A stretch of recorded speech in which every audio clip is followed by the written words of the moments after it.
আল্লাহ তাআলা কিয়ামতের কঠিন ময়দানে যেদিন স্বামী স্ত্রীকে চিনবে না, স্ত্রী স্বামীকে দেখে পালিয়ে যাবে, বন্ধু বন্ধুরে চিনবে না, পীর সাহেব মুরিদরে চিনবে না, মুরিদ পীর সাহেবরে চিনবে না, দলের কর্মী তার নেতারে চিনবে না, নেতা তার কর্মীরে চিনবে না, বন্ধু বন্ধুরে দেখে পালাবে। এই কঠিন মুহূর্তে সূর্যটা মাথার কাছে চলে আসবে, জমিনটা তামার জমিন হবে, আজকের জমিনের মতো নয়। মানুষ ঘর্মাক্ত, ক্লান্ত, শ্রান্ত মাথার মগজগুলো কানের ছিদ্র আর নাকের ছিদ্র দিয়ে বেয়ে বেয়ে পড়বে। বিশ্বনবী ফরমান, ময়দানে 7 শ্রেণীর ব্যক্তিকে রব্বুল আলামিন তার আরশের নিচে ছায়া দিবেন। তার মধ্যে প্রথম শ্রেণীর ব্যক্তি হলো ইমামুন আদিল। ইমামুন আদিল, ন্যায়পরায়ণ শাসক, যে ইনসাফের সাথে বিচার করে, যে জাস্টিস সমাজে সার্ভ করে, যে সুশাসন নিশ্চিত করে, ওই ইমামুন আদিল। আদিল শব্দটা বুঝছেন না? ইন্নাল্লাহা ইয়া'মুরু বিল আদল, পাইছেন? আদিল। 7 শ্রেণীর ব্যক্তিকে আল্লাহ তাআলা সুশীতল আরশের নিচে ছায়া দিবেন, যেদিন তার দেয়া ছায়া ছাড়া কোনো ছায়া থাকবে না। এর প্রথম হচ্ছে ইমামুন আদিল, ন্যায়পরায়ণ শাসক। চিল্লায় বলেন সুবহানাল্লাহ। আবার বিশ্বনবী বললেন, ইন্নাল মুকসিতিনা ইনদাল্লাহি আলা মানাবিরা মিন নূর আন ইয়ামিনির রহমান। কিয়ামতের দিন যারা ন্যায়পরায়ণ হিসেবে আল্লাহর সামনে দাঁড়াবে, কিয়ামতের দিন রব্বুল আলামিন তার আরশের ডান দিকে ওই ন্যায়পরায়ণ লোকদের জন্য আরশের ডান দিকে একটা নূরের মিম্বারে তাদেরকে বসার সুযোগ করে দিবে। আল্লাহর আরশের ডান দিকে ন্যায়পরায়ণ লোকদের জন্য আল্লাহ তাআলা নূরের মিম্বার বানাবে। 4টি কথা মনে করেছেন? আল আদালত, জাস্টিস, ইন্নাল্লাহা ইয়া'মুরু বিল আদল। আল্লাহ তাআলা এই আদালতের নির্দেশনা দেন, সুবিচার, সুশাসন। প্রিয় ভাইরা, এটা আমরা বাংলাদেশে চাই কি চাই না? এই যে অরাজকতা, এই যে অন্যায়, এই যে জুলুম, এই যে ইনকনসিস্টেন্সি সমাজের অসঙ্গতির প্রধান কারণ জাস্টিস নাই, সুবিচার নাই, সুশাসন নাই। শেষবারের মতো আওয়াজ করে বলেন তো, আমরা বাংলাদেশে আদল চাই কি চাই না? তাহলে প্রথম নির্দেশনা শেষ, আল্লাহ তাআলা তোমাদেরকে আদলের আদেশ দেন। এরপরে আল্লাহ বললেন, আমি তোমাদেরকে ইহসানের আদেশ দেই। ইন্নাল্লাহা ইয়া'মুরু বিল আদলি ওয়াল ইহসান। আমি তোমাদেরকে যেমনি আদলের নির্দেশনা দেই, তেমনি ভাবে তোমাদেরকে ইহসানের নির্দেশনা দেই। ইহসান, আওয়াজ করে সবাই বলেন তো ইহসান। সবাই বলেননি, সবাই বললে এতটুকু আওয়াজ হবে আমি বিশ্বাস করি না। আওয়াজ করে বলুন আল ইহসান। ইহসান মানে কারো প্রতি সফট হার্টেড হওয়া, মহানুভব হওয়া, অনুগ্রহ পরায়ণ হওয়া, অনুগ্রহশীল হওয়া, একে অপরের প্রতি দয়াদ্র হওয়া। একে অপরের প্রতি দয়াদ্র, অনুগ্রহশীল হওয়া ছাড়া মানবিক সমাজ কশিনকালেও গঠন করা সম্ভব না। প্রিয় ভাইরা, সুন্দর আচরণ দিয়ে, ইহসান দিয়ে যা জয় করা যায়, নরম আচরণ দিয়ে যেটা অর্জন করা যায়, কঠোরতা দিয়ে সেটা পারা যায় না। বিষ্ণু ঈসা ইসলাম ইহসান দিয়ে, কোমল আচরণ দিয়ে, তার অনুগ্রহ দিয়ে তিনি অনেক কাফিরের হৃদয়কে জয় করে ফেলেছেন। সাইয়েদনা সুমামা ইবনে উসাল রাদিয়াল্লাহু তাআলা আনহুর কথা মনে পড়ে যায়। তিনি ছিলেন ইয়ামামার বাদশা। মদিনাতে বিশ্বনবীকে হত্যা করার নিয়তে এসেছিলেন। গোপনে গোপনে বিশ্বনবীকে হত্যা করে আবার ইয়ামামাতে তিনি ফিরে যাবেন। কিন্তু কি অবাক করা কাণ্ড, হত্যা করতে পারে নাই, সাহাবাদের হাতে তিনি ধরা পড়ে গেলেন। সাইয়েদনা সুমামা ইবনে উসাল রাদিয়াল্লাহু তাআলা আনহু হত্যার নিয়তে আসলেন, কিন্তু হত্যা করতে পারলেন না। সাহাবারা ওনাকে ধরে ফেললেন, ধরে মসজিদে নববীর পিলারের মধ্যে বেঁধে রাখলেন। সুমামা ইবনে উসাল, সিরাত থেকে শুনি, সিরাত থেকে শোনাচ্ছি, রাদিয়াল্লাহু তাআলা আনহু ইয়ামামার অধিপতি ছিলেন। ইয়ামাম বিশ্বনবীকে হত্যার জন্য আসছেন, ধরা পড়ে গেছেন, এখন মসজিদে নববীতে বেঁধে রাখছেন, তার মানে বন্দী। তো এখন স্ট্যাটাস কি? বন্দী, ক্যাপ্টিভ। তো বিষ্ণু ঈসা ইসলাম সাহাবাদেরকে বললেন, তার খোঁজ খবর নিও, সুমামা ইবনে উসালের খোঁজ খবর নিও। সাহাবারা বলেন, ইয়া রাসূলুল্লাহ, আপনাকে হত্যা করতে এসেছে, তার তো কঠিন ক্যাপিটাল পানিশমেন্ট হওয়া দরকার, কঠিন শাস্তি হওয়া দরকার। বিশ্বনবী বললেন, না, আমি যেটা জানি তোমরা সেটা জানো না, তোমরা সুমামার সাথে ভালো আচরণ করো। বিশ্বনবী সুমামার কাছে গেলেন। প্রথম দিন যে তিনি কালেমার দাওয়াত দিলেন, ইমানের দাওয়াত দিলেন, ইসলামের দাওয়াত দিলেন, রিসালাতের দাওয়াত দিলেন, আখিরাতের দাওয়াত দিলেন। পরের দিন যে বিশ্বনবী সালাতের দাওয়াত দিলেন, যাকাতের দাওয়াত দিলেন, ইসলাম কি, কিভাবে, কেমন করে পালন করতে হয় চমৎকার আর্টিকুলেট করতে শুরু করলেন। তন্ময় হয়ে সুমামা ইবনে উসাল রাদিয়াল্লাহু তাআলা আনহু বিশ্বনবীর কথাগুলো শুনতে আরম্ভ করলো। একদিন নয়, 2 দিন নয়, টানা 3 দিন বিশ্বনবী সুমামার কাছে ইসলামকে প্রেজেন্ট করেছেন, উপস্থাপন করেছেন। আওয়াজ করে বলেন, কয় দিন? 3 দিন। 3 দিন মসজিদে নববীতে বাধা। আর সাহাবীদেরকে বললেন, তার খোঁজ খবর নিও, তোমরা যে রুটি বানাও এর মধ্যে সবচেয়ে ভালো আটার রুটিটা তারে দিও, সবচেয়ে রিফাইন্ড খেজুর, যেটা পিওর খেজুর, এটা তারে দিও। আর বিশ্বনবী নিজের উট থেকে দুধ দহন করে ওনার বাড়ির এক কর্মচারীকে বলেছেন, দুধ দহন করে সুমামার জন্য নিয়ে যেও। সুবহানাল্লাহ পড়বেন না? সবাই তো অবাক, ইয়ামামা থেকে আসছে নবীকে হত্যা করতে, বিশ্বনবী দেখে তারে জামাই আদর করে, তাকে মজার মজার খাবার দিও, দুধ দিও, আদর আপ্যায়ন করো। একদিন নয়, 2 দিন নয়, টানা 3 দিন বিশ্বনবী এভাবে সুমামার কাছে যে ইসলামকে প্রেজেন্ট করতে আরম্ভ করলেন, ইসলামকে উপস্থাপন করতে শুরু করলেন। আর তাকে চমৎকার এন্টারটেইনমেন্ট, আপ্যায়ন দিতে আরম্ভ করলেন। টানা 3 দিন যখন ইসলামের দ্য বিউটিজ অফ ইসলাম, ইসলামের সুমহান বাণী, সৌন্দর্য তার কাছে উপস্থাপন শেষ, তাকে আপ্যায়ন শেষ, বিশ্বনবী বললেন সাহাবাদেরকে, যাও এবার সুমামার হাতের পায়ের রশি দুটো খুলে দাও। সাহাবারা বললেন, ইয়া রাসূলুল্লাহ, কি বলেন আপনি? ও তো হত্যাকারী, সুযোগ পায় নাই, আপনারে মারতে পারে নাই, ছেড়ে দিলে আবারও আপনার উপর তলোয়ার নিয়ে ঝাঁপিয়ে পড়বে। নবী, এই সিদ্ধান্ত আপনি নিতে যাবেন না। বিশ্বনবী বললেন, যেটা বলেছি সেটা করো, সুমামার রশিগুলো ছেড়ে দাও, সুমামার হাতে পায়ের রশিগুলো যে তোমরা খুলে দাও। সাহাবারা তর্ক জুড়ে দিলেন, লা ইয়া রাসূলুল্লাহ, এমনটা করবেন না, তো ভয়ঙ্কর ভয়ঙ্কর খুনি, কি জানি কি হয়ে যায়। বিশ্বনবী বললেন, না, তার হাতে পায়ের রশিগুলো খুলে দাও। সাহাবারা বিশ্বনবীর কথা মতো তার হাতে পায়ের রশিগুলো খুলে দিল। সুমামা মুহূর্তের মধ্যে মসজিদে নববী থেকে বের হয়ে ইয়ামামায় ফিরে না যে মসজিদে নববীর পাশে একটা খেজুর বাগান ছিল, সেখানে চলে গেলেন। সেখানে একটা ছোট্ট কুয়া ছিল, কুয়ার পানি দিয়ে তিনি গোসল করলেন। সুবহানাল্লাহ পড়েন। কুয়ার পানি দিয়ে গোসল করে মসজিদে নববীর সামনে এসে বিশ্বনবী এবং সাহাবাদের সামনে দাঁড়িয়ে সাব্বাবা উঁচু করে বললেন, আশহাদু আল্লা ইলাহা ইল্লাল্লাহ ওয়া আশহাদু আন্না মুহাম্মাদান আবদুহু ওয়া রাসূলুহু। আল্লাহু আকবার। আমি সাক্ষ্য দিচ্ছি আল্লাহ ছাড়া কোনো ইলাহ নাই, আর মুহাম্মদ আল্লাহ তাআলার প্রেরিত বান্দা এবং রাসূল। প্রিয় ভাইয়েরা, ইহসান দিয়ে যা জয় করা যায়, কঠোরতা দিয়ে সেটা কঠিনকালেও জয় করা যায় না। আওয়াজ করে বলেন, ঠিক কি না? এবার সুমামা দাঁড়িয়ে বলে, ওগো নবী, আমি তো কালিমা পড়ে মুসলমান হয়ে গেলাম, এবার শোনেন, এই মুহূর্তের আগে আপনার চেহারার চাইতে নিকৃষ্ট কোনো চেহারা আমার কাছে ছিল না, কিন্তু শাহাদা পাঠ করার পরে আপনার চেহারার চাইতে উত্তম শ্রেষ্ঠ কোনো চেহারা আমার কাছে আর নাই। ও নবী, আজকের দিনের আগে ইসলাম ধর্মের চেয়ে নিকৃষ্ট অপছন্দনীয় কোনো ধর্ম আমার কাছে ছিল না, কিন্তু এই মুহূর্ত থেকে ইসলামের চেয়ে সেরা শ্রেষ্ঠ পছন্দনীয় কোনো ধর্ম আমার কাছে নাই। নবী গো, আজকের দিনের আগে মদিনার চাইতে অপছন্দনীয় নিকৃষ্ট কোনো শহর আমার কাছে ছিল না, কিন্তু এই মুহূর্তের পর থেকে মদিনার চাইতে কোনো শ্রেষ্ঠ শহর আমার জানা নাই। সে ছিল গমের বড় ডিলার, গম বেচত। কি বেচত? তার গম কিনে মক্কার লোকেরা রুটি খাইতো। সে ঘোষণা দিল, আজকে থেকে মক্কাবাসীদের জন্য সব গম আমি হারাম করে দিলাম, মক্কাবাসী এখন না খেয়ে মরে। সুবহানাল্লাহ পড়বেন না?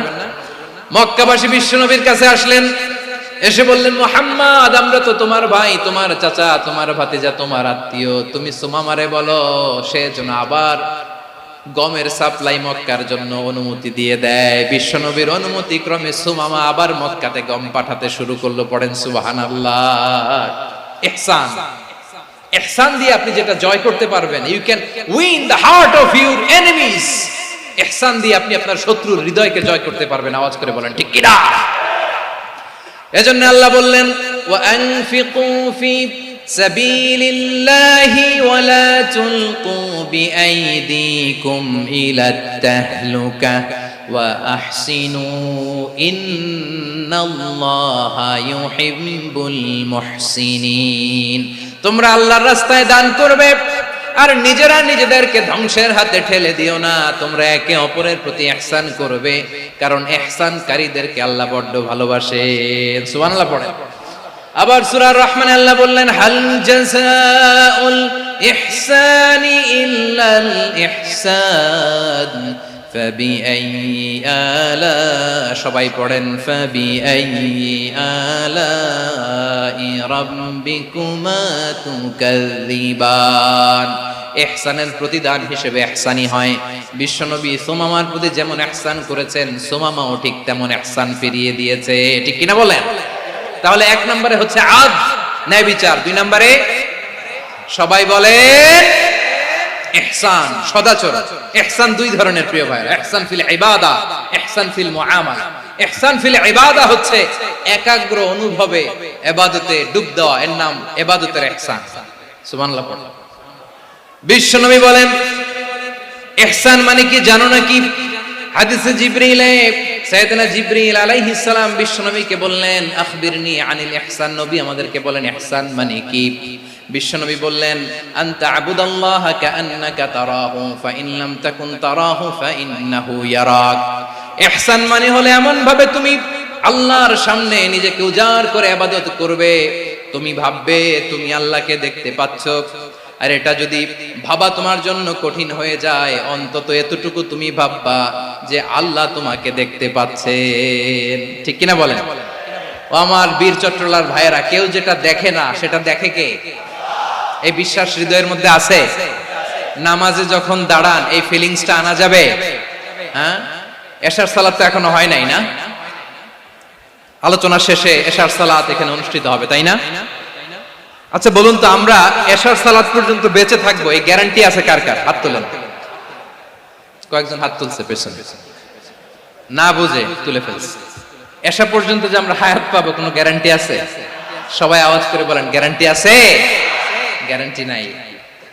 এজন্য বিষ্ণু ইসলাম বলেছে এমন ভাবে নামাজে দাঁড়াও, ইবাদত করো, মনে করো হতে পারে এটাই আমার জীবনের শেষ নামাজ। পারফর্ম দ্য সালাহ as if this is your last and final prayer. এমন ভাবে সালাতে দাঁড়াও, ভাবো হতে পারে এটাই তোমার জীবনের শেষ নামাজ। এমন ভাবে নামাজে দাঁড়াও, ভাবো এটাই শেষ নামাজ। তাহলে নামাজে একাগ্রতা বাড়ায় দিবে কে? ফলে ইবাদতের ইহসান আমাদের অর্জিত হবে। আর মুআমালাতে ইহসান হলো, বিশ্বনবী বলেন ইন্নাল্লাহা তাবারাকা ওয়া তাআলা কাতাবাল ইহসানা আলা কুল্লি শাই ফাইযা কাতালতুম ফাআহসিনুল কিতলা ওয়া ইযা যাবাহতুম ফাআহসিনুয যাবহা ওয়ালিয়ুহিদ্দা আহাদুকুম শাফরাতাহু ওয়ালিয়ুরিহ যাবিহাতাহু। ইহসান দুই ধরনের। আওয়াজ করে বলতে হবে কয় ধরনের? সবাই বলুন আওয়াজ করে, কয় ধরনের? একটা হচ্ছে ইহসান ফিল ইবাদা, ইবাদতে ইহসান। ইবাদতে ইহসান কি? একাগ্র অনুভব দিয়ে ইবাদত করা, মন প্রাণ দিয়ে ইবাদত করা। আর মুআমালাতে ইহসান কি? সব কাজে, দৈনন্দিন কাজে, কর্মে, সামাজিক অ্যাক্টিভিটিতে কোমলতা প্রদর্শন করা, অনুগ্রহের সাথে সবকিছু করা। আল্লাহ তাআলা ইন্নাল্লাহা তাবারাকা ওয়া তাআলা কাতাবাল ইহসানা আলা কুল্লি শাই, তিনি সব কিছুর ব্যাপারে ইহসানকে আবশ্যক করেছেন। সবকিছু, মুমিনের সব কাজে ইহসানের পরশ থাকবে। ওয়া ইযা কাতালতুম ফাহসিনুল কিতলা, বিষ্ণুই বলেন তুমি যখন কাউকে হত্যা করো ইহসানের সাথে করো। সুবহানাল্লাহ পড়বেন না? যখন হত্যা করো তখনও ইহসানের সাথে। আচ্ছা হত্যা করবো আবার ইহসান আসবে করতে করে তো মেরেই ফেলবো আমি। আল্লাহ, ও ভাই একজন খুন করেছে, খুনি, রাষ্ট্রীয় আইনে তার শাস্তি হয়েছে ডেথ পেনাল্টি, মৃত্যুদণ্ড। এখন মৃত্যুদণ্ড দেখে আপনি যেমনি মন চায় তেমনি মারবেন লোকটারে? ওর নাক কেটে ফেলতে পারবেন? ওর কান কাটতে পারবেন? ওর চোখ উপড়ে ফেলতে পারবেন আপনি? যেমন মন চায় তার অঙ্গহানি করা যাবে না। ইহসানের সাথে তাকে হত্যা করতে। সুবহানাল্লাহ, this is Islam, this is the true essence of Islam. ওয়া ইযা যাবাহতুম ফাহসিনুয যাবহা, যখন জবাই করবে তখনও ইহসানের সাথে জবাই করবে। করব জবাই, ওইখানেও নাকি ইহসান। আচ্ছা কুরবানির দিন আমরা পশুগুলোরে কি করি? বলেন সবাই আওয়াজ করে, জবাই। জবাই মানে তো এটার মেরেই ফেলতেছি, একটু পরে তো টুকরো টুকরো করে গোশতগুলো খাবো, এটা তো খাবো, এটা তো মেরেই ফেলবে। বিষ্ণু বলে না, জবাইয়ের মধ্যেও মুমিনের জবের ভেতরেও ইহসানের পরশ থাকা চাই। যখন জবাই করবে প্রাণীটাকে হাত পা টাইট করে বেঁধে নাও, ছুরিটাকে শার্পেন করে নাও, ধারালো করে নাও, যাতে অল্প সময়ে জবাইটা হয়ে যায়, প্রাণীটা যাতে কম কষ্ট পায়। সুবহানাল্লাহ পড়ে। দিস ইজ কল্ড ইহসান। ইহসান আল্লাহ তাআলা যেমনি আদলের আদেশ করেছেন, ন্যায় বিচার জাস্টিস এনশিওর করতে বলেছেন, সমাজে ইহসানের ব্যবহার, ইহসানের অনুশীলন তিনি করতে বলেছেন। এজন্য মুমিনের প্রতিটি কাজে, আমার চট্টগ্রামের ভাইরা আমার দিকে তাকান, খেয়াল করে শুনুন, মুমিন জীবনের প্রতিটি কাজে ইহসানের পরশ থাকা চাই। আমরা যেন আমাদের পরিবারের প্রতি ইহসান করি, আমরা যেন আমাদের কর্মচারীদের প্রতি ইহসান করি, আমরা যেন আমাদের কলিগদের প্রতি ইহসান করি, আমরা যেন আমাদের ভাইদের প্রতি ইহসান করি। মুমিন জীবনের প্রতি কাজে ইহসানের পরশ থাকার দরকার আছে না নাই? কথা বুঝতে পেরেছেন? তাহলে আল্লাহ তাআলার তিনটা আদেশ ছিল, কয়টা গেল? ভুলে গেছে, ভুলে গেছে চট্টগ্রাম। তিনটা আদেশের মধ্যে কয়টা বললাম? প্রথমে কি ছিল? আদল। দুই নম্বরে, তিন নম্বরে রব্বুল আলামিন বললেন ওয়া ইতাইযিল কুরবা, নিকটাত্মীয়দেরকে দান করো, নিকটাত্মীয়দেরকে দাও, যারা তোমাদের ব্লাড কানেকশনের আত্মীয় তাদেরকে তোমরা দাও। এখানে জেনারেলি বললেন দাও, কি দিব সেটা তিনি এখানে বলেন নাই, সেটা তিনি সূরাতুল ইসরার মধ্যে বলেছেন। আল্লাহ বলেন ওয়া আতিযাল কুরবা হাক্কা, নিকট আত্মীয়দেরকে তাদের অধিকার, তাদের প্রাপ্য তোমরা বুঝিয়ে দাও। দেখেন, একটা শান্তির সমাজ, একটা সমৃদ্ধ সমাজ, একটা মানবিক সমাজ গঠনের জন্য আল্লাহ তাআলা বেশি না, মাত্র তিনটা অর্ডার, তিনটা ভার্ডিক্ট তিনি জারি করেছেন। এক নাম্বার সুশাসন, ন্যায় বিচার। দুই নাম্বার ইহসান। তিন নাম্বার নিকটাত্মীয়, যারা কাছে, তোমার ভেরি ক্লোজ রিলেশনশিপে আছে, তাদেরকে দাও। দাও, দিলে বাড়িয়ে দেয় কে? অনেকে দিতে চায় না, কৃপণতা করে। দিলে বাড়ায় দেয় কে? ও মিয়া, মদিনার মধ্যে সবচাইতে গরিব সাহাবী ছিল বেলাল রাদিয়াল্লাহু তাআলা আনহু। ওনার এন্টায়ার অ্যাসেট, সম্পদের পরিমাণ কতদূর জানেন? একটা লুঙ্গি। বেলাল রাদিয়াল্লাহু তাআলা আনহু, ওনার টোটাল ওয়েলথের এস্টিমেশন হচ্ছে মাত্র একটা লুঙ্গি। একটা লুঙ্গি, টোটাল ওয়েলথ এস্টিমেশন, টোটাল সম্পদের পরিমাণ বেলাল রাদিয়াল্লাহু তাআলা আনহুর কি ছিল? কথা বোঝে নাই বোধহয়, কি ছিল? ওই বেলাল রাদিয়াল্লাহু তাআলা আনহুকে বিষ্ণু ইসলাম বলেছেন আনফিক ইয়া বেলাল, ও বেলাল তুমিও দাও। ওয়ালা তাখশা মিন যিল আরশি ইখলালা, আরশের অধিপতির তো কোনো ঘাটতি নাই, তুমি দিলে ওই আল্লাহ তোমারে বাড়ায় দিবে। এজন্য আমার প্রিয় ভাইয়েরা, দিলে কমে না, দিলে বাড়ে। অনেকে ধরে রাখে, নতুন কিছু নিতে পারে না, হাত দিয়ে যেটা ধরে রেখেছেন এটা দিয়ে দেন, বড় একটা ধরার সুযোগ পাবেন। জোরে বলেন ঠিক কিনা? ধরেন 5 কেজি ওজনের একটা ধরে রাখছেন, এখন 10, এটা না ছাড়লে 10 কেজি ধরতে পারবেন আপনি? আচ্ছা, 10 কেজির জিনিস একটা আছে হাতে, ওইটা যদি ছেড়ে দেন তাহলেই না 15 কেজি ধরতে পারবেন। কথা বলেন ঠিক কিনা? তাহলে দিলে বাড়িয়ে দেয় কে? রব্বুল আলামিন বললেন 3 নাম্বার আদেশ হলো তোমাদের প্রতি সমাজটারে কেমন করে মানবিক সমাজ, সুন্দর সমাজ গড়বা। 3 নাম্বার আদেশ হলো ওয়া আতিযাল কুরবা হাক্কা, নিকটাত্মীয়দেরকে তাদের প্রাপ্য বুঝিয়ে দাও। এই নিকটাত্মীয়দেরকে তাদের অধিকার বুঝিয়ে দেওয়া, প্রাপ্য বুঝিয়ে দেওয়াতে আমাদের গাফলতি আছে না নাই? চট্টগ্রামে নাই? মাশাআল্লাহ আছে, আছে। অনেকে দেখবেন অনেক আল্লাহওয়ালা তাহাজ্জুদ গুজার, সেজদা দিতে দিতে কপালে কালো দাগ ফেলে দিছে, সে তার বোনের হকটা আদায় করে নাই। আছে না নাই? হ্যাঁ, এখানেও আছে। সর্বনাশ। অনেক বড় হাজী সাহেব, বিশাল লম্বা দাড়ি, ছেলেরে সব দিয়ে দিছে, মেয়েরে কিছু দেয় নাই, মেয়ের হক আদায় করে নাই। আছে না নাই? এই হাজী সাহেবেরা, এই আল্লাহওয়ালারা কিয়ামতের ময়দানে আটকে যাবে। আপনি অন্যের অধিকার নষ্ট করেছেন, তাদের রাইটস কে ভায়োলেট করেছেন। এজন্য আল্লাহ তাআলা বলেন, কারো অধিকার যদি কেউ নষ্ট করে, ওই সমাজটা মানবিক সমাজ কঠিন কালেও হতে পারে না। এজন্য 3 নম্বর আল্লাহ বললেন ওয়া ইতা ইদিল কুরবা, নিকটাত্মীয়দেরকে দাও। কি দিবা? তাদের অধিকার দিয়ে দাও। বোনের অধিকার বুঝিয়ে দাও, মেয়ের অধিকার বুঝিয়ে দাও, ফুফুর অধিকার বুঝিয়ে দাও। দেখবেন অনেক মায়েরা ছেলের পাতে মুরগির রান দেয়, মেয়ের পাতে দেয় মুরগির ঠ্যাং। এরকম আছে না নাই? ছেলেরা কি দেয়? মুরগির। মেয়ের পাতে কি দেয়? তো মেয়ের কি মুরগির রান খেতে মনে চায় না? মনে চায় না? এমনটা করা যাবে না। নিকটাত্মীয়দেরকে অধিকার দিয়ে দাও, নিকটাত্মীয়ের সাথে সুসম্পর্ক রাখো। আদেশটা কার? এজন্য প্রিয় ভাইয়েরা, জীবনে যদি বারাকা অর্জন করতে চান, নিকটাত্মীয়দের সাথে সুসম্পর্ক রাখতে হবে, তাদের জন্য উপহার পাঠাতে হবে। বিশ্বনবী বলেন লা ইয়াদখুলুল জান্নাতা কাতে, যে ব্যক্তি আত্মীয়তার সম্পর্ককে ছিন্ন করে দেয় সে কঠিন কালেও আল্লাহর জান্নাতে ঢুকবে না। আপনি কি এটারে সহজ হাদিস মনে করছেন? এটা সহজ কথা। আপনি ভাবছেন আপনার নামাজ আপনার বাঁচাতে পারবে, আপনার রোজা বাঁচাতে পারবে, আপনার তাহাজ্জুদ আপনারে বাঁচাতে পারবে? অধিকার নষ্ট করলে কিছুই আপনারে বাঁচাতে পারবে না। এজন্য নিকট আত্মীয়দেরকে দিতে হবে বেশি বেশি। বিশ্বনবী বলেন ইন্না সাদাকাতা আলাল মিসকিনি সাদাকা ওয়া আলা যির রাহিমি ইসনাতান সাদাকাতুন ওয়া সিলা। মিসকিনরে দান করলে শুধু দানের সওয়াব হয়, নিকট আত্মীয়কে দান করলে দুইটার সওয়াব হয়, সাদাকার সওয়াব হয়, আবার আত্মীয়তার বন্ধন অটুট রাখার সওয়াব হয়ে যায়। আবার বিশ্বনবী বললেন মান সাররাহু আইয়ুবসাতা লাহু ফি রিজকিহি ওয়া ইনসালাহু ফি আসারিহি ফালইয়াসিল রাহিমা।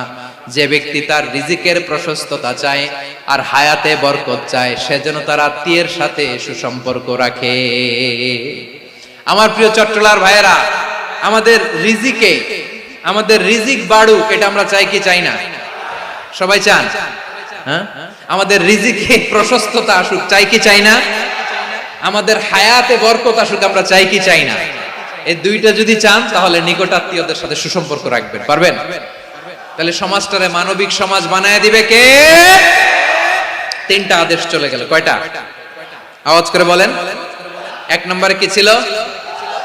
2 নম্বরে, 3 নম্বরে নিকট আত্মীয়দেরকে দান। আপনাদেরকে আরো শোনার আগ্রহ আছে? আপনাদের মনোযোগ আছে না গেছে? কষ্ট হচ্ছে না? মাশাআল্লাহ, মাশাআল্লাহ। তাকবীর পড়ুন, লিল্লাহি তাকবীর।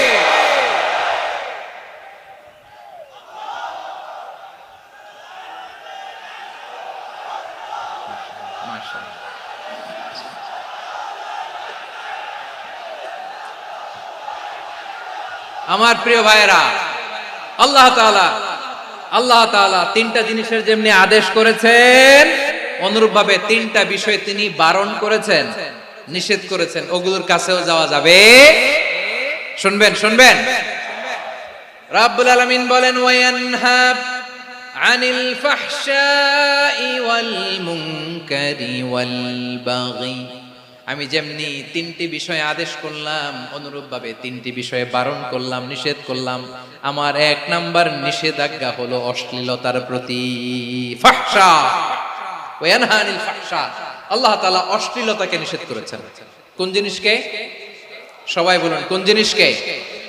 যত ধরনের, যত টাইপের, যত ক্যাটাগরির অশ্লীলতা হতে পারে সব অশ্লীলতাকে হারাম করেছেন কে?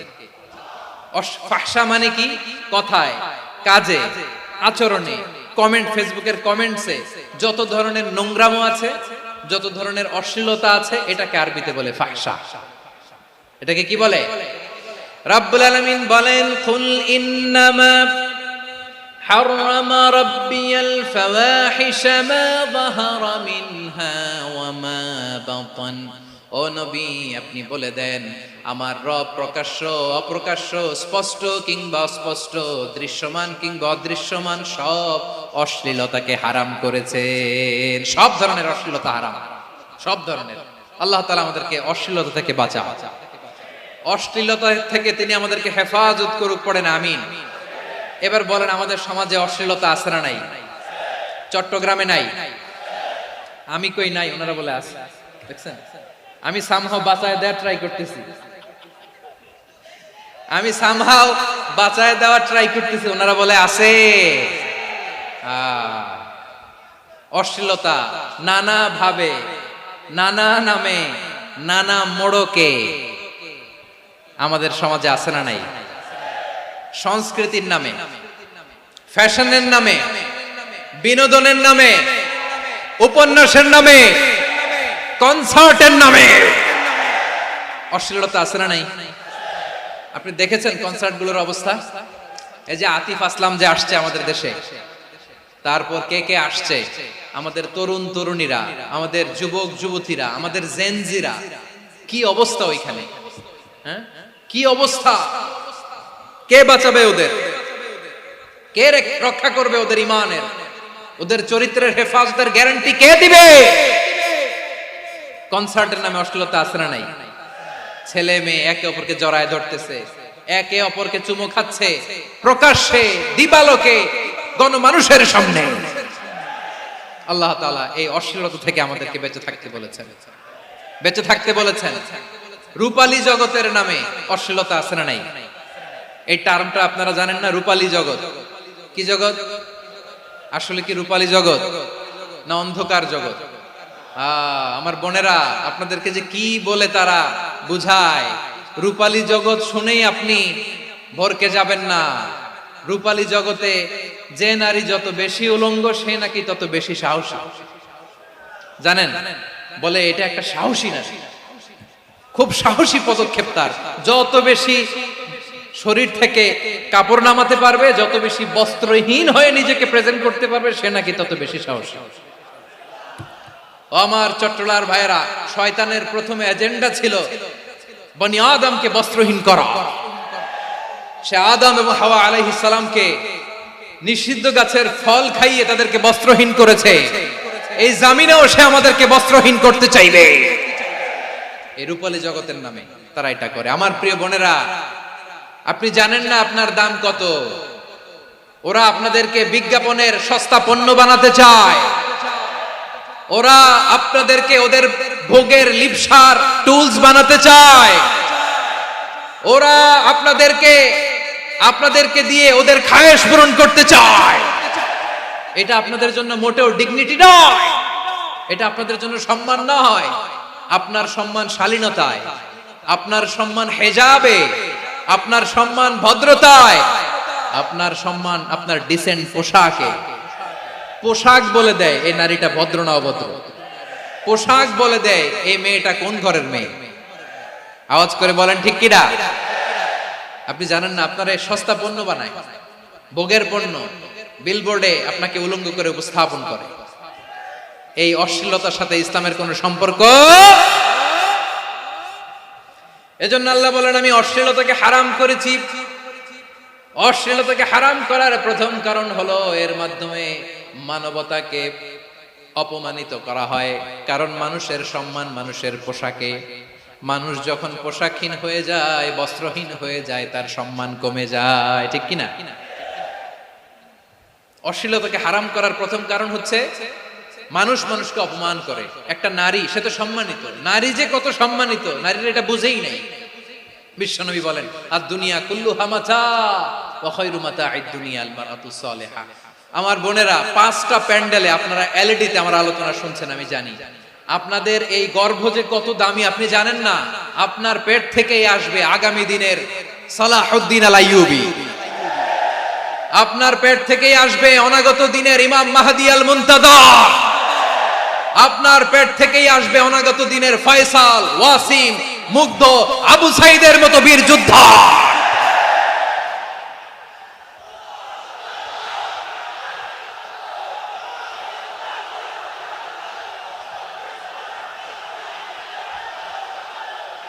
আমার প্রিয় বোনেরা, আমার প্রিয় বোনেরা, বিশ্বনবীর কথার ওজন খেয়াল করেন। আর দুনিয়া কুল্লুহা মাতা ওয়া খায়রু মাতা'আদ দুনিয়াল মারআতুস সালিহা। দুনিয়ার সবকিছুই অ্যাসেট, এর মধ্যে সবচেয়ে দামি অ্যাসেট নেককার নারী। আপনার গর্ভ যে কত দামি আপনি জানেন না। নিজের সময়টাকে কাজে লাগান, কোরআন পড়েন, সুন্নাহ পড়েন। আপনার অনেক দায়িত্ব ঘরে। You are the MD of your family. একটা family it's a very big institution. পরিবার একটা অনেক বড় প্রতিষ্ঠান। and you are the MD of your institution. আপনি এই পরিবারের MD, managing director of your family. এখানে আপনার কত দায়িত্ব। আপনি ছেলে মেয়েদেরকে তারবিয়া করবেন, আপনি আপনার স্বামীর জন্য ঘরটার জান্নাতের নীর বানাবেন, আপনার জন্য জান্নাতের ডুপ্লেক্স বাড়ি ওইখানে তৈরি করে রাখবে কে? আপনি যে কত দামি আপনি জানেন না। নারীদেরকে আল্লাহ বানিয়েছেন উচ্চতর করে, নিম্নতর নয়। নারীদেরকে ছোট্ট জিনিস দিলে এটারে বড় করে দেয়, নারীদেরকে ভ্রূণ দিলে, শুক্রাণু দিলে নারী এটারে বাচ্চা হিসেবে উপহার দেয়, ঠিক কিনা? বিয়ের মাধ্যমে স্বামী যখন তার শুক্রাণু তার স্ত্রীকে উপহার দেয়, স্ত্রী রিটার্নে কি উপহার দেয়? ফুল ফর্ম বেবি, মানব সন্তান। দেখছেন, আপনি দিলেন একটু, উনি দিছে বিশাল। আপনি যদি নারীকে বাজার এনে দেন, নারী এটাকে সুস্বাদু খাবারে রূপান্তর করে দেয়। আপনি তাকে একটা মুচকি হাসি দিয়ে দেন, সে তার কলিজা দিয়ে দেয়। কিন্তু যদি আপনি তার মনে কষ্ট দেন, সে আপনার জীবনকে জাহান্নাম বানায়া দেয়। খবর আছে, নারীর মন বুঝতে পারলে নেয়ামত, বুঝতে না পারলে কিয়ামত, ঠিক কিনা বলে? কত দামি আপনি জানেন না, জানেন না আপনি কত দামি, অনেক দামি আপনি। আপনাদেরকে যেন ভোগের সস্তা পণ্য বানাতে না পারে, আপনাদেরকে সচেতন থাকতে হবে, সজাগ থাকতে হবে, কনসার্ন থাকতে হবে। শয়তানের ওই হাতছানির দিকে আর নজর দেওয়া যাবে না। তাহলে কেন আল্লাহ তাআলা এই ফাহশা অশ্লীলতাকে হারাম করলেন? এক নাম্বার, এতে হিউম্যান ডিগনিটি কমে। দুই নাম্বার, এতে মানুষের অধিকার নষ্ট হয়। আপনি বিয়ে করেছেন, এরে পরকিয়া করেন, ওর সাথে এরকম আছে না নাই? স্ত্রীর অধিকার নষ্ট করেছেন। আপনি বিবাহ সম্পর্কে আবদ্ধ হয়েছেন তার সাথে, আপনি পরকিয়া করেন ওই ছেলের সাথে, আপনি আপনার হাজবেন্ডের সাথে বিট্রে করেছেন। এজন্য আল্লাহ অশ্লীলতাকে হারাম করেছেন। অশ্লীলতাকে হারাম করার আরেকটা কারণ হচ্ছে আল্লাহ তাআলা এই হিউম্যান জেনারেশনকে এটাকে প্রিজার্ভ করতে চায়। হিফজুন নাসল, এটা মাকাসিদুশ শরিয়ার অনেক গুরুত্বপূর্ণ একটা মাকাসিদ, অনেক গুরুত্বপূর্ণ। আপনার নাসল, আপনার জেনারেশনকে সংরক্ষণ করা। এই যে আসতেছে ফেব্রুয়ারি, কত ফেব্রুয়ারি জানো? এটা কি বিশ্ব ভালোবাসা দিবস? হ্যাঁ, কি দিবস? এই বিশ্ব ভালোবাসা দিবসের সাথে মুসলমানদের কোনো সম্পর্ক নাই। আমার প্রিয় ভাইরা, এই যে আপনি অবৈধ সম্পর্কে জড়ালেন, কেন আল্লাহ অশ্লীলতাকে হারাম করেছে দেখেন। বলতেছিলাম যে এটা আপনার নাসল, আপনার জেনারেশন, আপনার লিনিয়েজ, আপনার বংশকে প্রিজার্ভ করা। কে কার বাবা, কে কার মা, বাবা মা জানা, প্রজন্মকে প্রিজার্ভ করা, এটা ইসলাম ওয়াজিব করে দিয়েছে। এই যে অবৈধ সম্পর্কের কারণে, বিশ্ব বেহায়া দিবসের কারণে, এগুলোর আউটকাম, আউটপুট হিসেবে মাঝে মাঝে ঢাকা মেডিকেলের ডাস্টবিনে নবজাতকের বাচ্চার কান্নার আওয়াজ শুনতে পাওয়া যায়। চট্টগ্রাম মেডিকেলের ডাস্টবিনে নবজাতকের কান্না শুনতে পাওয়া যায়। বীর চট্টলার মুসলমানেরা বুঝতে পারলে আওয়াজ করে বলেন, এই যে চট্টগ্রাম মেডিকেলে যে নবজাতকটা পাওয়া গেল, ওর বাবাকে আমাকে বলেন, ওর বাবাকে, ওর মাকে, ও কোন ফ্যামিলির সন্তান কেউ জানে? আপনি হিউম্যান ডিগনিটিকে অপমান করেছেন না? আপনি তার ভবিষ্যৎকে অন্ধকার করেছেন না? আপনি তার লিনিয়েজকে প্রশ্নবিদ্ধ করে দিয়েছেন না? এই জন্য আল্লাহ তাআলা অশ্লীলতাকে আমাদের জন্য হারাম করে দিয়েছেন। পড়েন সুবহানাল্লাহ। এই জন্য রাব্বুল আলামিন বলেন, কুল ইন্নামা হারামা রাব্বিয়াল ফাওয়াহিশা মা যাহারা মিনহা ওয়া মা বাতান। প্রকাশ্য অপ্রকাশ্য সব অশ্লীলতাকে হারাম ঘোষণা করে দিয়েছে কে? আবার দুনিয়ার বুকে যারা অশ্লীলতার প্রসার করে তাদের জন্য শাস্তি মজুদ রেখেছে কে? রব্বুল আলামিন বলেন, ইন্নাল্লাযীনা ইউহিব্বুনা আন তাশিআল ফাহিশাতু ফিল্লাযীনা আমানু লাহুম আযাবুন আলীমুন ফিদ দুনিয়া ওয়াল আখিরাতি ওয়াল্লাহু ইয়ালামু ওয়া আনতুম লা তা'লামুন। নিশ্চয়ই যারা বিশ্বাসীদের মাঝে অশ্লীলতার প্রচার প্রসার করতে চায় তাদের জন্য আমি মর্মন্তুদ শাস্তি প্রস্তুত করে রেখেছি, দুনিয়াতেও রেখেছি, আখিরাতেও রেখেছি। ঘোষণাটা কার? যারাই নাটকের নামে, সিনেমার নামে, রূপালী জগতের নামে, মুভির নামে, ওটিটি প্ল্যাটফর্মের নামে আমার সমাজে অশ্লীলতা ছড়াতে চায় তাদের জন্য কঠিন মর্মন্তুদ শাস্তি মজুদ রেখে দিয়েছে কে? ও আমার বোনেরা, এখনো আপনি জাগবেন না? এখনো আপনার চিন্তার দুয়ারে এখনো নাড়া পড়ে নাই? ওরা আপনাকে উলঙ্গ বানাতে চায়, ওরা আপনাকে আইটেম গার্ল বানাতে চায়। এজন্য ইসলাম অশ্লীলতাকে হারাম করেছে। হারাম। ইসলাম বলেছে যোজন যোজন দূরে থাকো, ওরা বলে না কাছে আসো, কাছে আসার গল্প, ক্লোজ আপ ওয়ান, কাছে আসার গল্প আছে না নাই? চট্টগ্রামে তো এগুলো নাই মাশাআল্লাহ। হ্যাঁ, এখানেও আছে ক্লোজ আপ ওয়ান, কাছে আসার গল্প। আল্লাহ বলেন ওয়ালা তাকরাবুজ জিনা, কাছেও এসো না, জিনা থেকে যোজন যোজন কিলো দূরে থাকো, ওরা বলে কাছে আসার গল্প। আমার বীর চট্টলার ভাইয়েরা, কাছে আসতে হলে আমরা কোরআনের কাছে আসব, কাছে আসতে হলে নবীর কাছে আসব, কাছে আসার গল্প হবে আমার রবের কাছে আসার গল্প। চিল্লায় বলো ঠিক কিনা?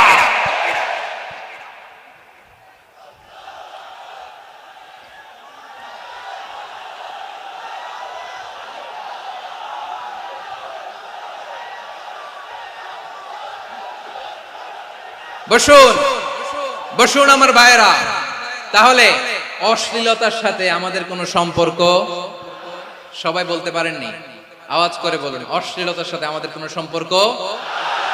আমরা এই সমস্ত ক্লোজ আপ ওয়ান, কাছে আসার গল্পের প্রোগ্রামে যাব, আমরা কোন ধরনের অশ্লীল কন্টেন্ট সোশ্যাল মিডিয়ায়, টিভিতে দেখব। কি যুগ যে আমরা কাটাচ্ছি আপনি কল্পনা করতে পারবেন না। পর্ন ইন্ডাস্ট্রি, নারী পুরুষের বস্ত্রহীন যুগল দৃশ্য, এটাকে দিয়ে ওরা কোটি ডলারের ইন্ডাস্ট্রি বানিয়েছে। পুরো মানব ইতিহাসে এরকম জঘন্য সময় মানব ইতিহাস পার করে নাই। পর্ন এটা ইন্ডাস্ট্রি হয়ে গেছে। আমাদের এই যুবকগুলো, জেনজি গুলো, ওদের চরিত্র বাঁচাবে কি করে? কেমন করে হেফাজত করবে ওদের এই মূল্যবান চরিত্র? আমার প্রিয় ভাইরা, এই অশ্লীলতার দ্য লেটেস্ট ভার্সন হচ্ছে LGBTQ, শরীফ থেকে শরীফা। শুনছেন আপনারা? দেখতে পুরুষ, আসলেই পুরুষ, সুস্থ একজন পুরুষ, 4 সন্তানের বাবা, বলে আমি মনে মনে নারী। দেখতে নারী, সুস্থ নারী, আসলেই সে দিব্যি একজন নারী, বলে আমি মনে মনে পুরুষ। সবচেয়ে ভয়ঙ্কর অশ্লীলতার সবচাইতে লেটেস্ট ভার্সন হচ্ছে এই ট্রান্সজেন্ডারিজম। সুস্থ পুরুষ তার বায়োলজিক্যাল গ্রোথকে হরমোন দিয়ে স্টপ করে দিয়ে সে সার্জারি করে নারী হতে চায়, সুস্থ নারী পুরুষ হতে চায়।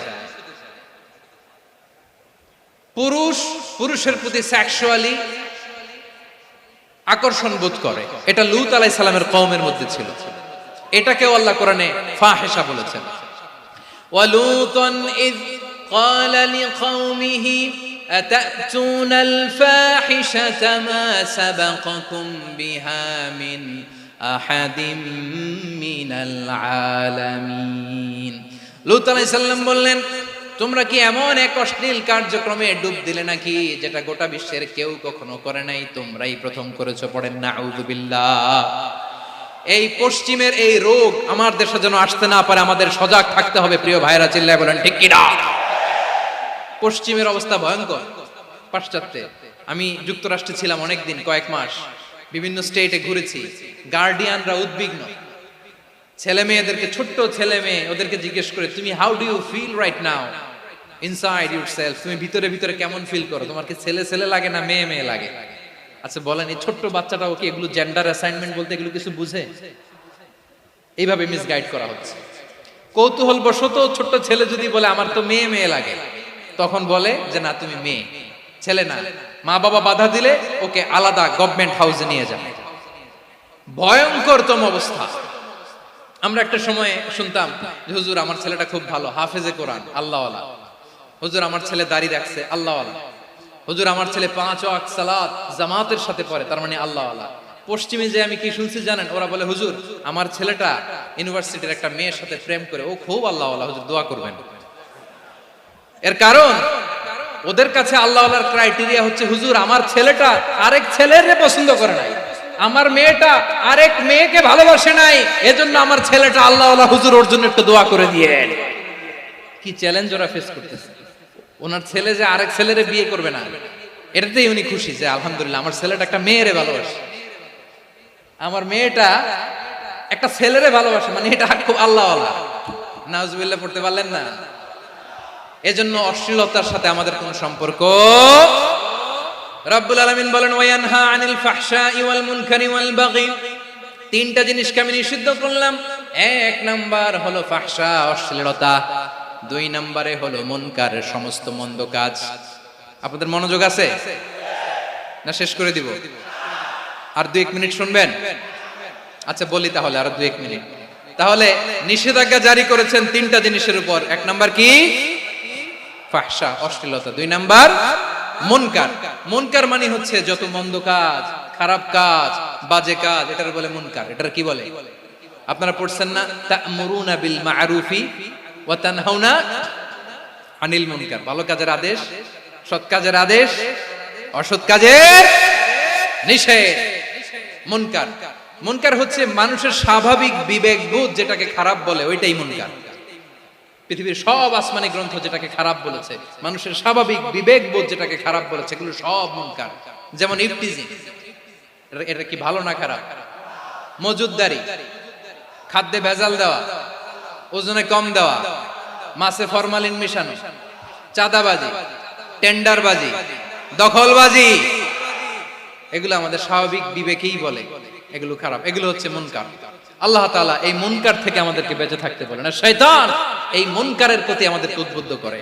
আল্লাহ তাআলা বললেন, ইয়া আইয়ুহাল্লাযীনা আমানু লা তাত্তাবিউ খুতুওয়াতিশ শাইতান ফাইন ওয়া মান ইয়াত্তাবি' খুতুওয়াতিশ শাইতানি ফাইন্নাহু ইয়া'মুরু বিল ফাহশাই ওয়াল মুনকার।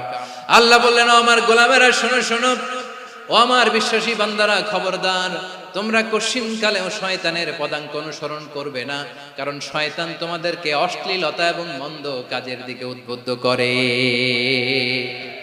আমাদের কাজ হচ্ছে শয়তান আমাদেরকে যেদিকে নিতে চায় আমরা তার উল্টা দিকে যাব, ঠিক কিনা বলে? শয়তান এই মন্দ কাজকে আমাদের কাছে বিউটিফাই করে, চাকচিক্যময় করে আমাদের সামনে উপস্থাপন করে। এজন্য আল্লাহ বলেন মুনকারকে থামাতে হবে, মুনকার প্রতিরোধ করতে হবে। মুনকার প্রতিরোধের দায়িত্ব শুধু আমাদের নাকি? শুধু আপনার খতিব সাহেবের, ইমাম সাহেবের, নাকি মুসলিম উম্মার সবার? আওয়াজ করে বলুন, মুনকার, অসৎ কাজ প্রতিরোধের দায়িত্ব কার? রাব্বুল আলামিন বলেন, কুনতুম খায়রা উম্মাতিন উখরিজাত লিন-নাসি তা'মুরুনা বিল মা'রুফি ওয়া তানহাউনা আনিল মুনকার। তোমাদেরকে শ্রেষ্ঠ জাতি করে জমিনের মধ্যে আবির্ভূত করা হয়েছে, যাতে করে তোমরা জমিনের ভেতরে সৎ কাজের আদেশ করতে পারো আর অসৎ কাজের নিষেধ করতে পারো। উম্মাহ, কুনতুম খায়রা, তাহলে গোটা উম্মার দায়িত্ব, এটা বুঝতে পারছেন তো? আচ্ছা, আরো নিচে আসেন। এরপরে আল্লাহ বললেন, শুধু উম্মাহ না, এই জমিনের রাজত্ব আমি যাদের হাতে দেই, এই জমিনের মালিক আমি যাদেরকে বানিয়ে দেই, যাদেরকে আমি সরকারের দায়িত্ব দেই, তাদেরকেও মুনকার প্রতিরোধের দায়িত্ব দিয়েছে কে? আল্লাহ বলেন, যারা ক্ষমতার মসনদে বসেছে তাদেরকে 4 দফা কর্মসূচি আমি আল্লাহ দিলাম। আওয়াজ করে বলেন, কয় দফা?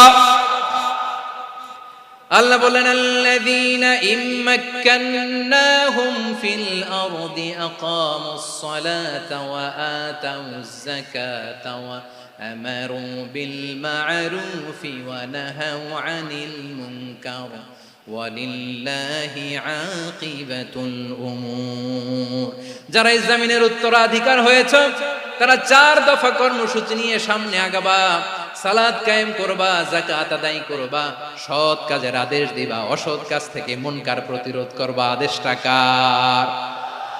আমার প্রিয় চট্টলার ভাইরা, পুরো উম্মার দায়িত্ব মুনকার প্রতিরোধ করা, সরকার প্রধানের দায়িত্ব মুনকার প্রতিরোধ করা। এরপর আল্লাহ বলেন, প্রতিটা ফ্যামিলির যিনি প্রধান, সিইও, বাবা, প্রত্যেক বাবারও দায়িত্ব এই মুনকার প্রতিরোধ করা। আওয়াজ করে বলেন ঠিক কিনা? যেমনটি সাইয়েদনা লুকমান আলাইহিস সালাম ওনার কলিজার টুকরা সন্তানকে আদেশ করেছেন, ইয়া বুনাইয়া আকিমিস সালাতা ওয়া'মুর বিল মা'রুফি ওয়ানহা আনিল মুনকার। পড়েন সুবহানাল্লাহ। বাবা ছেলেকে সবক দিচ্ছে। কে সবক দিচ্ছে? কাকে? লোকমান আলাইহিস সালাম ছেলেকে বলতেছে, ওরে আমার কলিজার টুকরা সন্তান, ওরে আমার বাছা, নামাজ কায়েম করবা, সৎ কাজের আদেশ দিবা, আর মুনকার প্রতিরোধ করবা, অসৎ কাজ, সমাজ থেকে খারাপ কাজকে ঝেঁটে বিদায় করে দিবা। তাহলে দেখেন আমি স্টেপ বাই স্টেপ নামলাম। পুরা উম্মার দায়িত্ব, জমিনের উত্তরাধিকারী আল্লাহ যাদেরকে বানিয়েছেন সরকার, তাদের দায়িত্ব, প্রতিটি ফ্যামিলির প্রধানের দায়িত্ব, এরপরে বিশ্বনবী বলেন সচেতন প্রতিটি মুসলিমের দায়িত্ব সমাজ থেকে মুনকারকে উৎখাত করা। বিশ্বনবী বলেছেন, মান রাআ মিনকুম মুনকারান ফালিয়ুগাইয়িরহু বিয়াদিহি ফাইন লাম ইয়াস্তাতি ফাবিলিসানিহি ওয়া ইন লাম ইয়াস্তাতি ফাবিকলবিহি ওয়া যালিকা আযআফুল ঈমান। সমাজে যে মুনকার দেখবে, খারাপ কাজ দেখবে, সে যেন হাত দিয়ে সেটাকে থামায়। কি দিয়ে? আপনাদের তো হাত নাই না? হাত আছে, হাত আছে। ওরা যেই হাত দিয়ে অন্যায় করে ওইটা প্রতিরোধের জন্য আমাদেরও হাত আছে না নাই? থামাতে হবে, থামাতে হবে।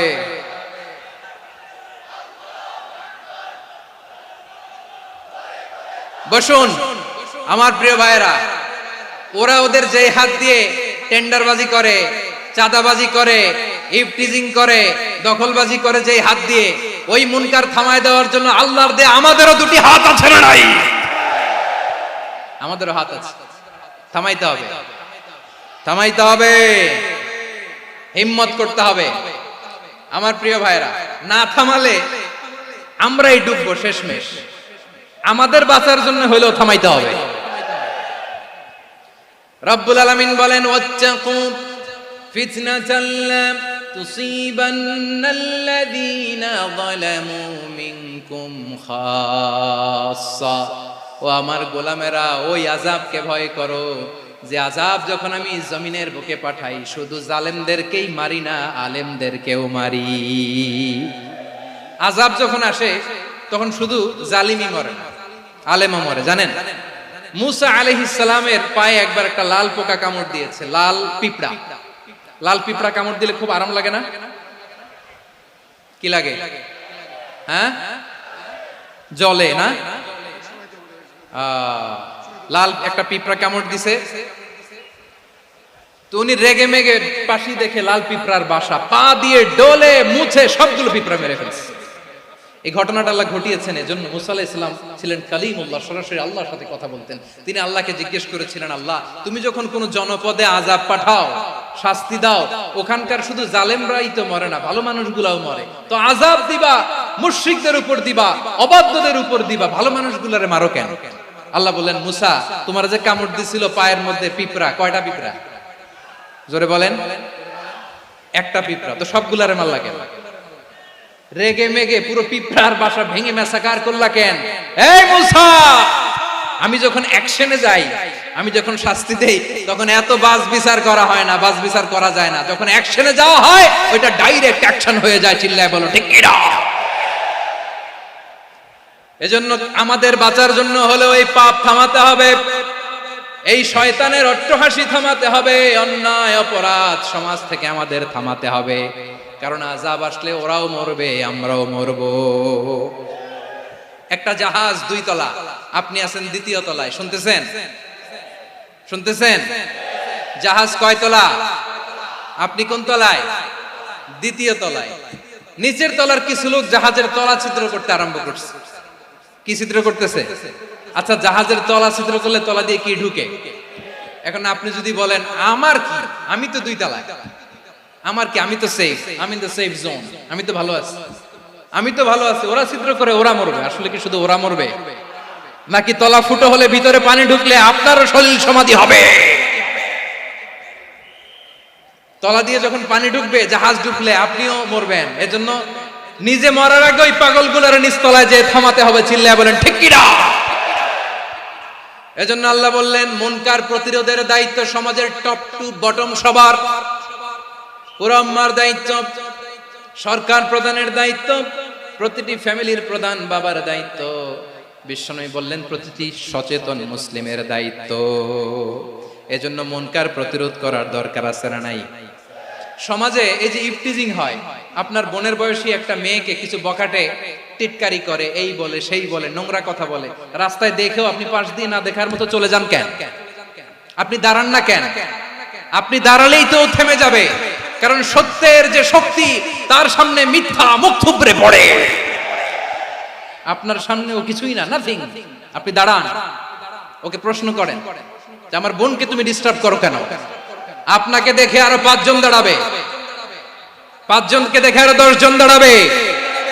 আমাদের নীরবতা আর আমাদের নিশ্চুপ থাকাই জালিমদেরকে আরো শক্তিশালী জালিম বানিয়েছে। এজন্য মুনকার প্রতিরোধের দায়িত্ব আমাদের সবার। টেন্ডারবাজি, চাঁদাবাজি, দুর্নীতি, অপরাধ, দখলদারিত্ব, মজুদদারি, এগুলো সব কিছু একসাথে প্রতিরোধ করতে হবে, ঠিক কিনা বলেন? একটা মানবিক সমাজ যদি চাই, প্রতিরোধ করতে হবে। প্রিয় ভাইয়েরা, আল্লাহর শপথ নিয়ে বলি, এই নাসিহাত গুলো সবার জন্য, সব দলের জন্য, সব মতের মানুষের জন্য। আমরা কোন দলের প্রতি মানুষকে ডাকি না, আমরা ডাকি ইসলামের দিকে। সব দলের, সব মতের, সব মানুষদেরকে আমরা আহ্বান জানাই, আসুন আমরা একটা সুন্দর সমাজ বিনির্মাণ করি। এই যে নতুন বাংলাদেশের এক সুযোগ এসেছে, আর জীবনে হয়তো আসবে না, সামনের 100 বছর এই সময় আসবে না।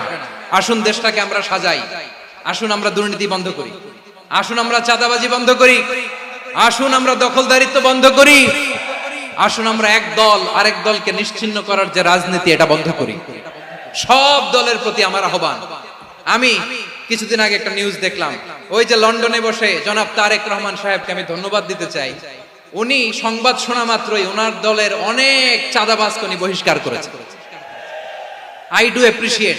প্রতিটি দলের এরকম ইনিশিয়েটিভ নেওয়ার দরকার আছে না নাই? যে কোনো দলে এই প্র্যাকটিসটা থাকার দরকার আছে না নাই? চাঁদাবাজদের সাথে আপনারা নিজেদেরকে মুক্ত ঘোষণা করবেন যে এরা আমার দলের কর্মী হতে পারে না।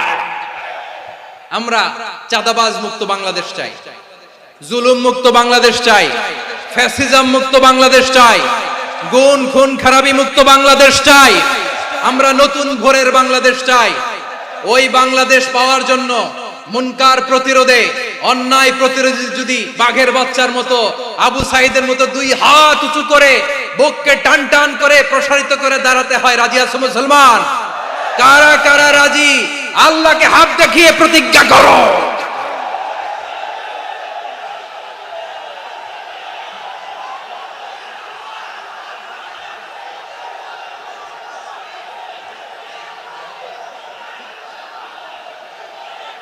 আমার প্রিয় ভাইয়েরা, বসুন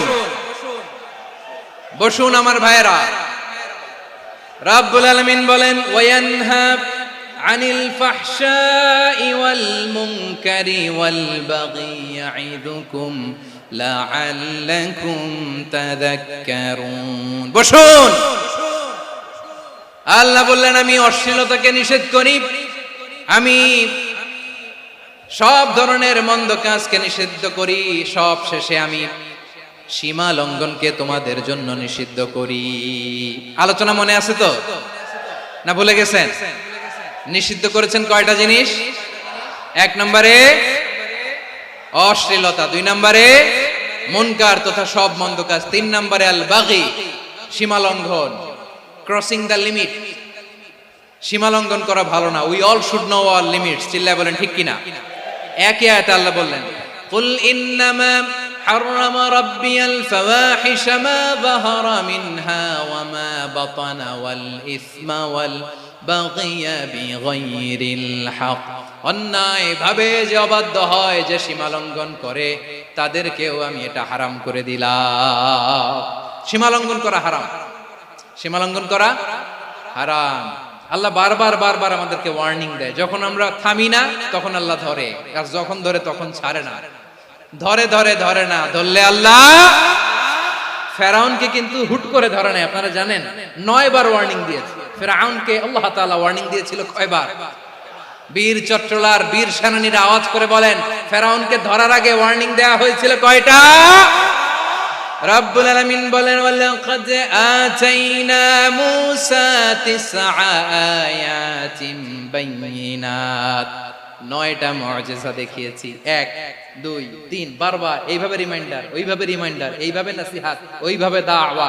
ফাকুলা লাহু কাওলান লাইয়িনা, নরম করে বলো, সফট করে বলো, যত ওয়ে হতে পারে দাওয়া মেথডোলজি। মূসা আলাইহিস সালামের সব অ্যাপ্লাই শেষ। 10ম বারে যে আল্লাহ ধরছে, 10ম বারে যে ধরেছে। এজন্য আল্লাহ বলেন আমি সীমা লঙ্ঘনকে পছন্দ করি না। কোরআনের অন্য আয়াতে বাগীকে বলা হয়েছে আল ইতিদা, সীমা লঙ্ঘন যারা করে তাদেরকে আল্লাহ বলেছেন মুতাদিন। وقاتلوا في سبيل الله الذين يقاتلونكم ولا تعتدوا إن الله لا يحب المعتدين। আমি সীমা লঙ্ঘনকারীদেরকে কোশ্চিনকালেও পছন্দ করি না। আমরা যেন সীমা লঙ্ঘন না করি, রাজি আছেন তো? যে কোনো ক্ষেত্রে ইবাদতে যেন সীমা লঙ্ঘন না করি। অনেকে আমরা ইবাদতে সীমা লঙ্ঘন করে ফেলি। বিশ্বনবী সাল্লাল্লাহু আলাইহি ওয়াসাল্লাম যেটা শিখিয়েছেন এর বাইরে যে অতিরিক্ত বুজুর্গ হতে চায় এরকম আছে না নাই? করা যাবে না, কোনো ক্ষেত্রেই সীমা লঙ্ঘন করা যাবে, এমনকি যুদ্ধ ক্ষেত্রেও না। বিশ্বনবী সাল্লাল্লাহু আলাইহি ওয়াসাল্লাম বলেন খবরদার যুদ্ধ ক্ষেত্রেও সীমা লঙ্ঘন করো না। কি সুন্দর ইসলাম আমরা পেয়েছি। বিশ্বনবী বলেন খবরদার যুদ্ধের ময়দানে কোনো নারীর গায়ে হাত তোলো না, কোনো শিশুর গায়ে হাত তোলো না, কোনো গবাদি পশু হত্যা করো না, কোন শস্য ক্ষেত্র ধ্বংস করো না, ইবাদতরত অন্য ধর্মের কোন সন্ন্যাসীর গায়ে হাত তুলো না। বলেন সুবহানাল্লাহ। তাহলে আমরা সীমা লঙ্ঘন করতে পারবো? প্রিয় ভাইরা, একটা সুখী সমৃদ্ধ শান্তির সমাজ, মানবিক সমাজ যদি আমরা গঠন করতে চাই, আমাদের আল্লাহর দেয়া কয়টা আদেশ মানতে হবে বলেন দেখি? সবাই বলেন কয়টা? আর বেঁচে থাকতে হবে কয়টা জিনিস থেকে? আওয়াজ করে বলেন কয়টা? আচ্ছা, আদেশ নাম্বার 1 কি ছিল বলেন? আল্লাহর আদেশ কি? 1 নাম্বার আদাল, ন্যায়পরায়ণতা।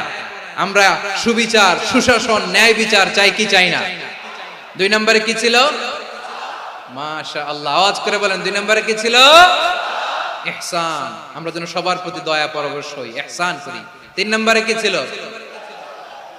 নিকটাত্মীয়দের দান করা, তাদের অধিকার প্রাপ্য বুঝিয়ে দেওয়া। পাশাপাশি 3টা জিনিস থেকে আল্লাহ বারণ করেছেন, নিষেধ করেছেন। তার প্রথমটা ফাহশা, অশ্লীলতা। অশ্লীলতার সাথে আমাদের কোনো সম্পর্ক।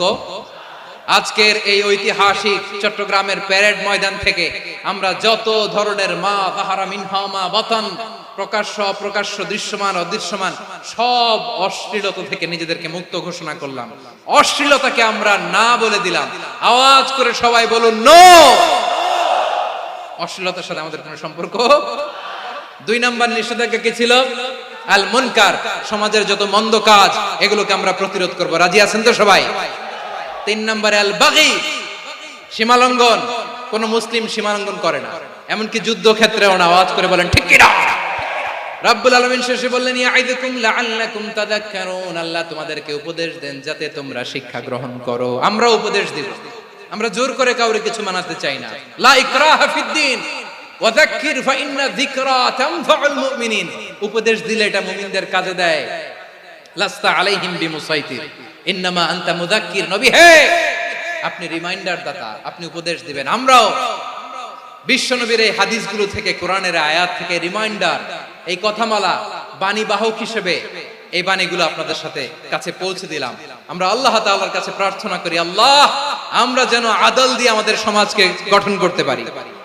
আল্লাহ আমরা যেন ইহসান করতে পারি, আমরা যেন নিকটাত্মীয়দের দান করতে পারি।